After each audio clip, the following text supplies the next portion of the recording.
నువ్వు అనుకున్నట్టు కిల్లర్ హర్ష కాదు. మరి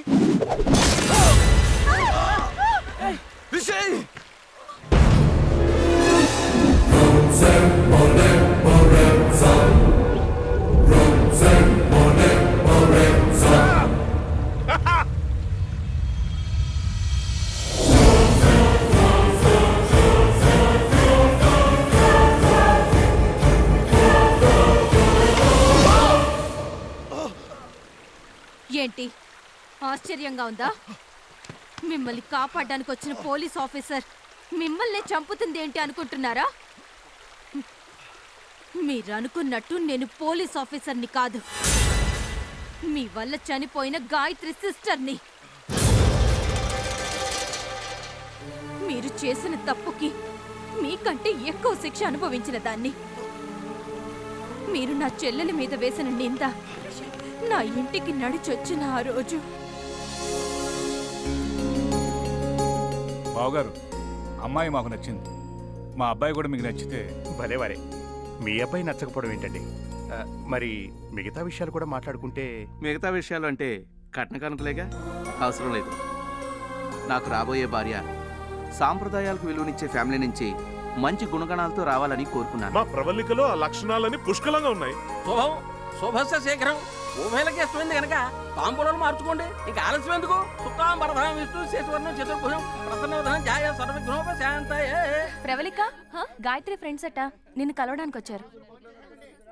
హలో అండి. నమస్తే. నా పేరు Anil. She's Ramya. Hi. Hi. మేం కులుమనాలి నుంచి వస్తున్నాం. కులుమనాలి నుంచా? గాయత్రి రాలేదా? రాలేదు, ఇక ముందు రాదు. అది చెప్దామని వచ్చాం. ఇక ముందు రాకపోవడం ఏంటి? ఏం మాట్లాడుతున్నారు? గాయత్రి ఒక అబ్బాయిని లవ్ చేసిందండి. ఆ అబ్బాయి కూడా కులుమనాలి వచ్చాడు. ఇంట్లో మా పెళ్లి కొప్పుకోరు, అందుకే మీ ఇద్దరం కలిసి ఢిల్లీ వెళ్ళిపోతున్నాం. ఈ విషయం మా ఇంట్లో చెప్పండి అని తన అబ్బాయితో కలిసి ఢిల్లీ వెళ్ళిపోయిందండి. ఇదిగో బాబోయ్, పెళ్లి కూతురు చెల్లెలు ఎవరితోనూ జంపంట. రండి వెళ్దాం. నా మాట నమ్మండి, మా గాయత్రి అలాంటిది కాదు.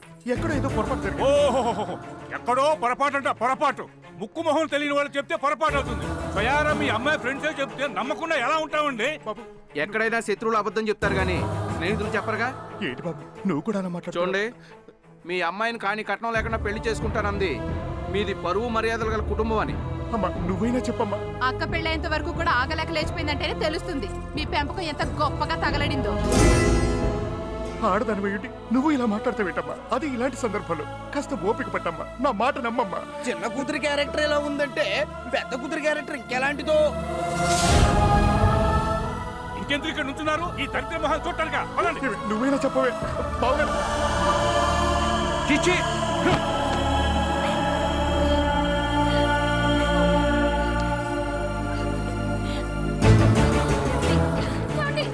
బావా, నాన్న, బావా, నాన్న, తలుపు తీయండి. బావా. నాన్న, మా, తలుపు తీయండి అమ్మా.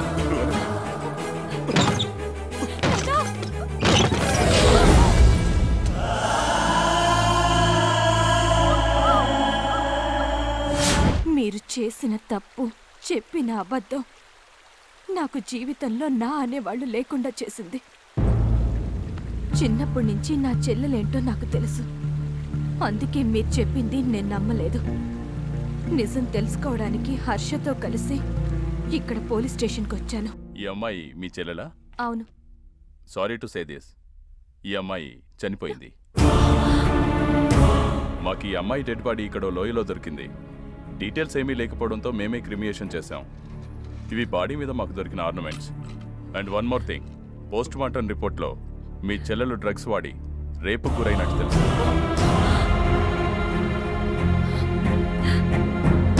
వాట్? గాయత్రిని రేప్ చేసి చంపారా? నో, ఛాన్సే లేదు.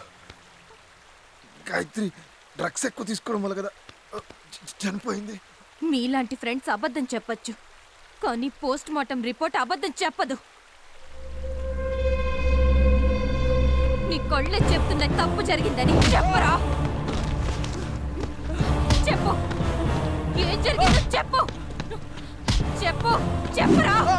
చెప్తా. ఆ రోజు రాత్రి పార్టీ అయ్యాక అందరూ వెళ్ళిపోయారు, కానీ నేను అనిల్ గాయత్రి ఉన్న టెంట్లోకి వెళ్ళాం. స్పృహలోకి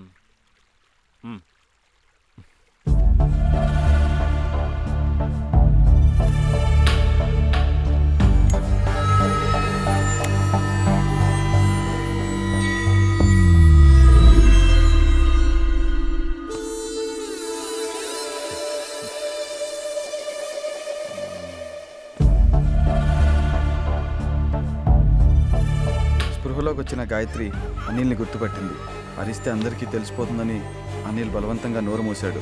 దాంతో ఊపిరాడక గాయత్రి చనిపోయింది. ఎంత పని చేశారా? నువ్వు కూడా నేను చంపేద్దాం అనుకుంటావా? అయినా రోజు మైకల్లో ఏం చేసావో తెలియక చేసావు, అందుకని చంపేస్తుందా ఇది? మనందరినీ చంపేస్తుందా? నేను చంపేస్తా, నాకు దీన్ని సై.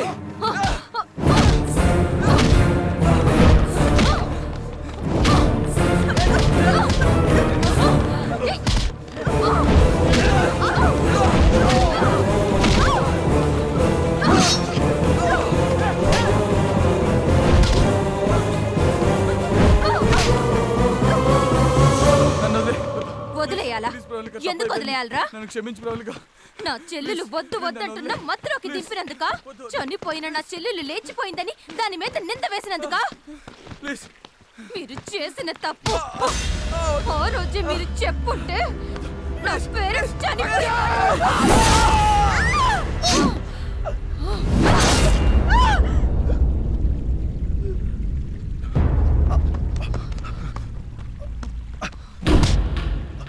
గాయత్రి చనిపోవడానికి కారణం మేం కాదని తెలిసిందిగా. ప్లీజ్ మమ్మల్ని వదిలే. కర్ణుడు ఏ తప్పు చెయ్యకపోయినా దుర్యోధనుడి పక్కనున్నందుకే చావాల్సి వచ్చింది.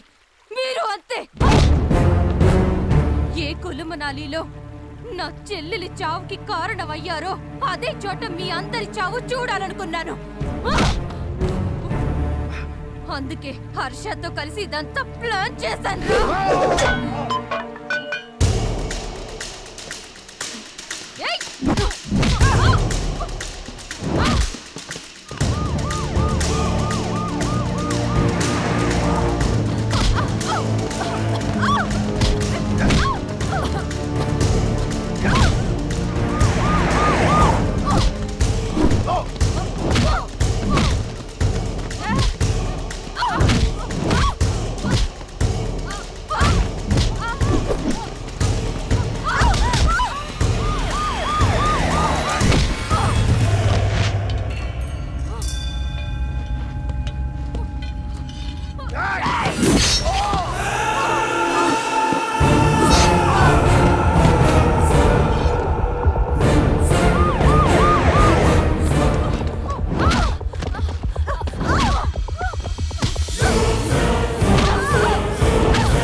అవును, నువ్వు మూగదానిలో ఎందుకు నటించావు?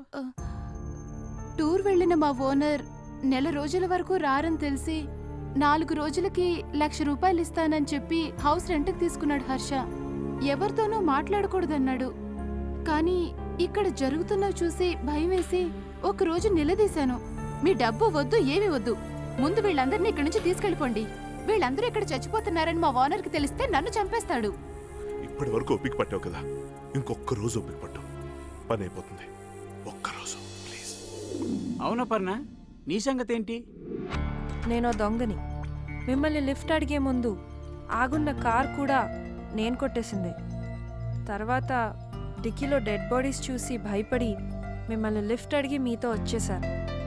మీరు లేనప్పుడు మీ రూముల్లో తిరిగింది కూడా చిన్న చిన్న ఐటమ్స్ కొట్టేయడానికి. అవును చంటి, ప్రవల్లికి కిల్లర్ అని నీకెలా తెలిసింది? వీడు నూళ్ళలోకి తీసుకెళ్తే ఖచ్చితంగా పోలీస్ స్టేషన్ తీసుకెళ్ళమంటాడు, అందుకే ఇక్కడ తీసుకొచ్చాను.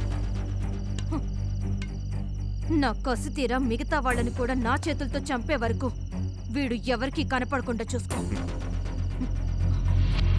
అవును, మరి కాశీంని ఎవరు చంపుట్టారు? ప్రియా వాళ్ళని చంపాలని చూశాడుగా.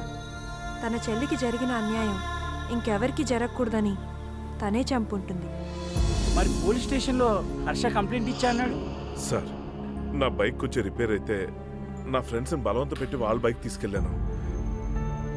2 రోజులుగా కనిపించట్లేదు సార్, అందరూ కంగారు పడుతున్నారు. కంప్లైంట్ రాసివ్వు.